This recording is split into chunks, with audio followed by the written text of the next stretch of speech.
I want to thank everyone for being here as we share what I think is some very, very good news.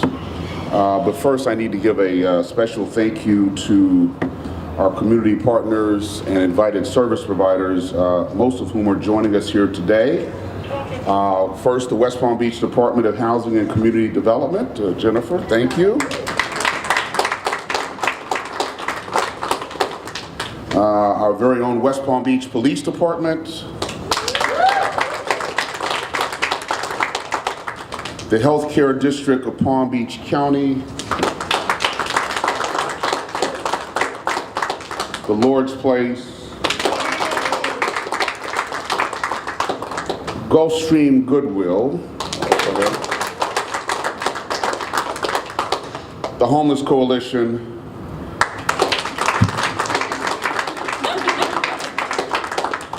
And Vita Nova. As you can tell by that extensive list of organizations, the problem of homelessness is does indeed require a team response. And I'm so happy that these organizations have joined us in the fight against homelessness. Now, as many of you know, public safety and putting neighborhoods first are top priorities for my administration. They are in line with my vision of creating a community of opportunity for all. And today I could not be any prouder of the city's Housing and Community Development Department and the West Palm Beach Police Department and all of our community partners for their hard work to address this very difficult but important issue. Now today I'm pleased to share the results of the annual point-in-time count. The annual point-in-time count is a homelessness census conducted January of each year. It's a count of the on-street homeless or unsheltered population throughout our community and nationwide. Now, based upon the numbers from Palm Beach County, I am pleased to share that for the second consecutive year, the city of West Palm Beach has seen a reduction of its on-street homeless population. That deserves a round of applause, ladies and gentlemen.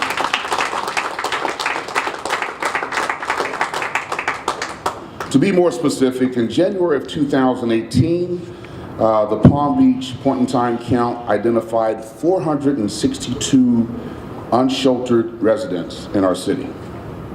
A year later, in January of this year, a total of 354 unsheltered individuals were identified in our city. This shows a decrease of 108 persons, or 24%. Let me repeat that, 24%. When you're dealing with this very vulnerable population, that is a huge, huge number.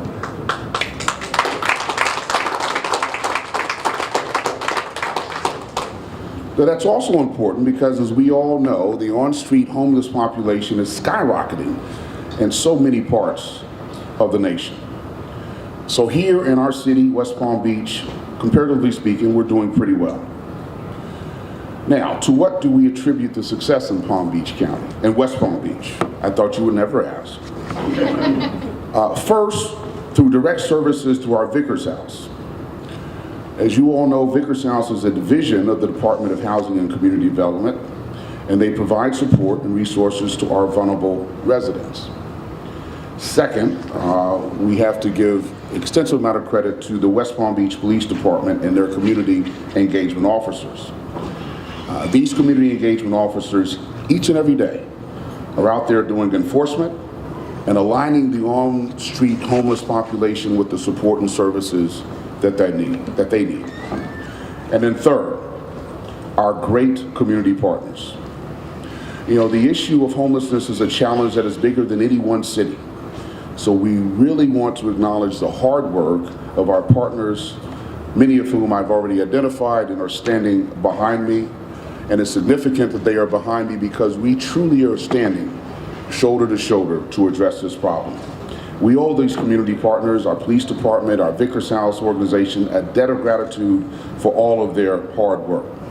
Please join me in giving them and the team with the city a round of applause.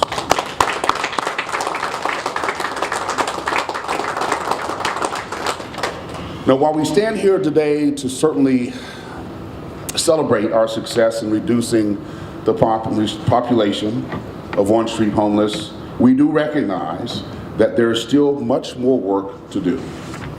There's no quick fix, no easy solutions to address the issue of homelessness. So, very quickly, I want to give you a quick update on some new policies that may be coming out of City Hall to address the homelessness problem. When I was first sworn in April, one of the first things that I did was to establish a transition team. Over 100 people have volunteered to assist us through a committee network as we look at different issues and policies of the city. One of the transition team's committees is dedicated to the issue of homelessness in our city. That committee is made up of business owners, residents, and social services professionals. The group has been meeting regularly, and they are taking a good, hard look at the city's many programs and services. Now, soon they'll be providing me with a report, and I'll be working with staff to review our policies and implement positive changes. Now, on that note, I'm going to turn things over to Jennifer Ferriol, the city's Director of Housing and Community Development, to share with you a little bit more about easy for me to say, about what West Palm Beach is doing to address the issue of homelessness, create affordable housing, and get residents in the homes. Jennifer?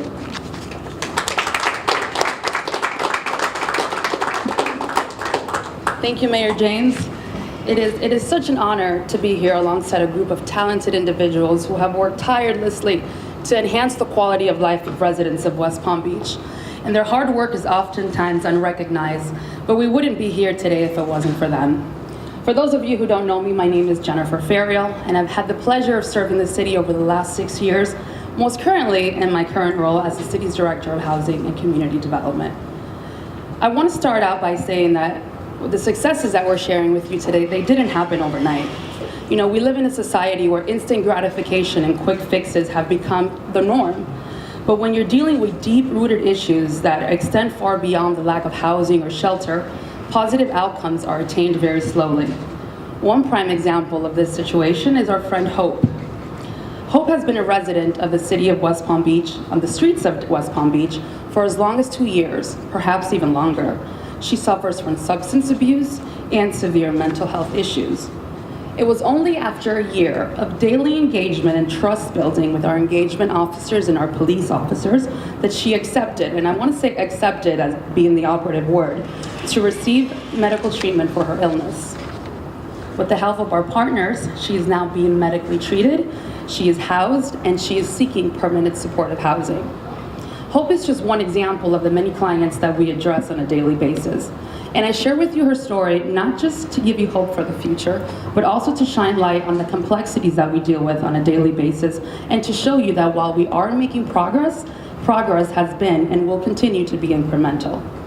Currently, with the support of our various social service providers, the city allocates millions of dollars annually to address and/or to prevent homelessness. Some of our activities include engagement and outreach services, rental deposit assistance, tenant-based rental assistance, primary care and mental health services, bus pass and relocation services, as well as many other assessments and referrals. And in addition, the city has contributed to the development of over 128 units of affordable housing that are currently being built today in our city, which most of those are being targeted to address homeless individuals. As you can see, the city's efforts are considerable, and the numbers we've shared with you today are reflective of that progress.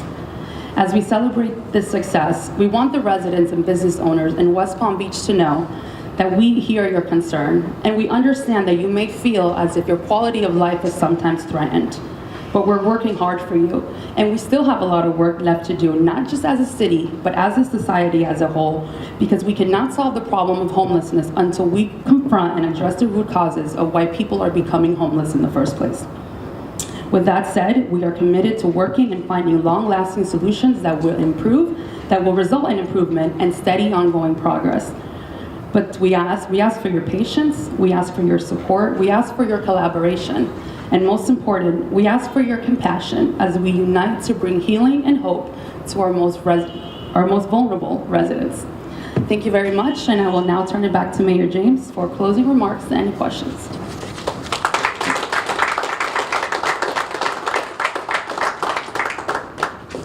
Thank you again, Jennifer. Any questions?